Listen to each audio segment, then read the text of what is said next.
Well, it'd be great to make video with a camera like this, but most of the time, this is what we have to work with. Don't worry, I'm here to show you how to get better videos with your smartphone. The most important thing about good video is not good images, it's good audio. Here's an example.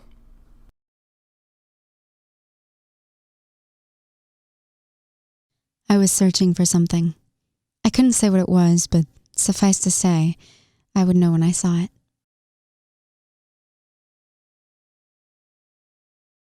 I was searching for something. I couldn't say what it was, but suffice to say, I would know when I saw it. Phew, not good. Now I'll show you how to improve your audio by connecting an external mic to your smartphone. Here's an affordable mic that you can plug into your smartphone. Comes with this fuzzy cover that you can use to reduce wind noise.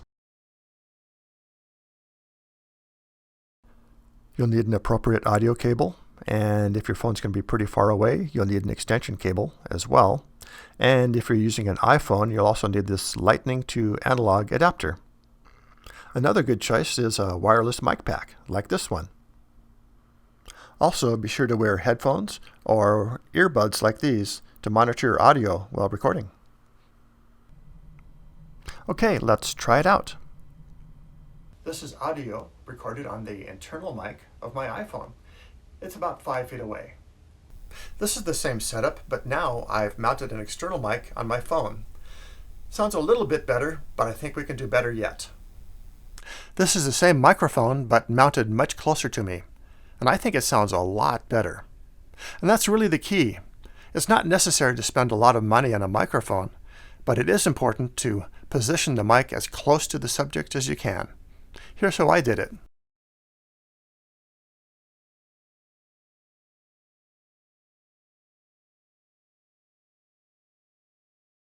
As you can see, I just mounted the microphone on a selfie stick, and then I put the selfie stick on a stand. You could just as easily have someone hold the selfie stick for you. And you can also improvise. You don't have to use a selfie stick. You could use anything, like even a broom handle, and just tape the microphone on. Just don't forget you also need an extension cord or else a wireless connection. If you were to believe these smartphone manufacturers, you would think that these would always take perfect video every time, but we know that's not true, so sometimes you just gotta take control. Right now we're looking through my phone using a third-party app. This gives us much more control over the camera than the built-in camera app does. You can see that the background is overexposed because the camera doesn't understand that it's supposed to be black. But I can just manually change this right now and give us the right exposure. Another area where manual control can be very helpful is focus. Your phone will do its best to guess what should be in focus, but it doesn't really know. So with manual focus, we can decide. For example, we can decide if we want the light in the foreground to be in focus, or would we prefer the tape in the background to be in focus. Setting focus can be tricky, especially for things that are far away. A good tool to help with this is a focus chart like this one. They're cheap and easy to carry, so just always have one with you.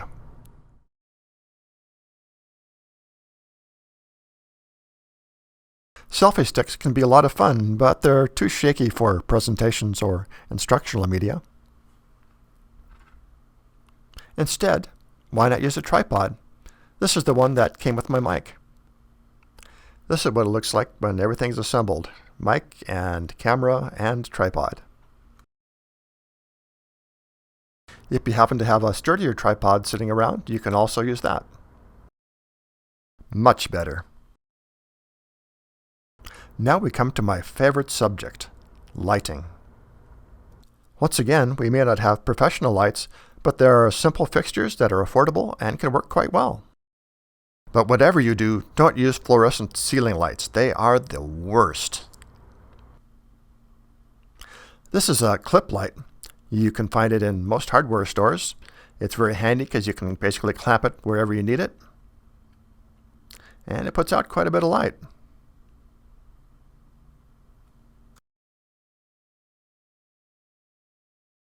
This is a paper lantern.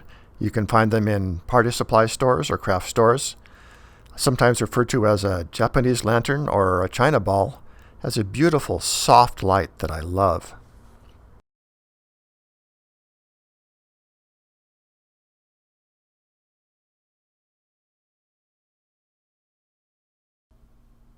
Sometimes you'll have hard, harsh, ugly lights like from a street light or from our relentless New Mexico sun. But there are still things you can do to soften it. You can take some fabric and hold it up between the light and your subject, and it'll soften it quite nicely. Even an old bedsheet will work. You can also use a reflector to bounce light into those shadows and soften it up nicely. You can use sheets of styrofoam from a hardware store, or you can even use the sunshades from your car. Oh, and just one more thing. People often ask me, should I hold my phone in portrait mode or should I put it in landscape? That's easy. If they're going to be watching it in landscape mode, like on YouTube, put it in landscape. Or if it's going to be seen in portrait mode, then shoot it in portrait. Whatever floats your boat. Well, that's it. Thank you. If you have any questions, I'll do my best to answer.